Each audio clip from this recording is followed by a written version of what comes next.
Hello guys, this is Legarote Vlog. For today's video, mag-cooking po ako ng chop suey. Ulam ng chop suey. So, ginisa ko na po yung sibuyas at bawang. Lagyan ko na din ng karne ng baboy. Talagang 50 pesos lang yung binili ko pang sahog. Palasa lang sa niluto ng ulam.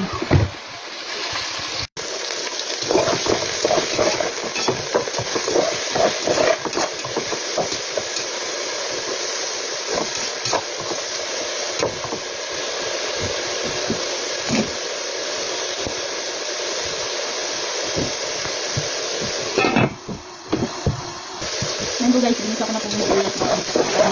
Yung baboy, ipensot lang ako yan.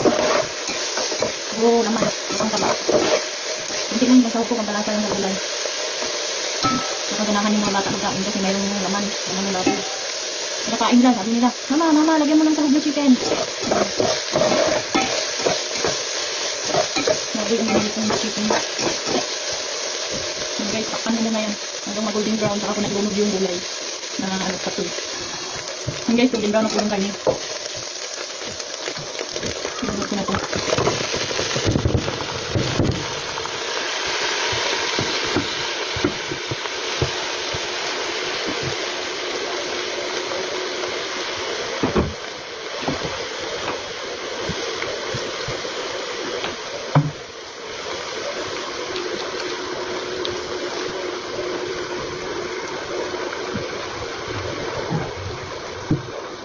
Ilagay ko na po yung gulay guys. At saka yung cubes or bitchin. Hindi po ako naglalagay ng magic sarap guys at saka pepper. Bitchin lang po. Yung magic sarap, ubuo siya. Talagang tunaw yun. Lalo na pag magprito ng mga potato ng mga itlog. Ganun. Talagang matunaw. Bitchin na lang eh. Ganyan magluto na ilagay lang tayo. Simple lang. Pero masarap. Lagyan ko pa yun ng oyster sauce guys. Lagyan ko pa ng oyster sauce. Yan guys. Nabulol na hinigaro tayo. Yan po, oyster sauce. Isang pakiti lang. Binili ko pa ng chop suey. Dalawang pack. 25 pesos. 50 pesos dalawa. 50 pesos na kaming baboy. Yan po guys. Pekayin. Hindi ko naman nalagyan ng tubig yan kasi kung saan tubig yung sayote. Tapos pahinaan lang yung suey. After 5 minutes. Ito na yan. Basta ano. Yung oyster sauce ko guys. Yun yung nagpapasarap sa gulay na isado.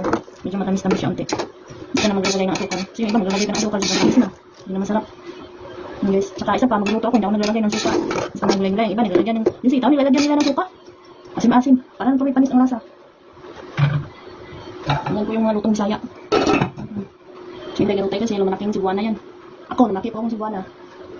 Guys, hintayin lang po natin ng 5 minutes. Tinakpan ko lang po yung niluto kong ulam. Si Legarote kasi Bisaya. Lumaki ako ng Cebu. Tapos pinanganak ko sa Misamis Occidental. Kaya yan. Bisaya. Ngayon, nanirahan na dito sa Manila.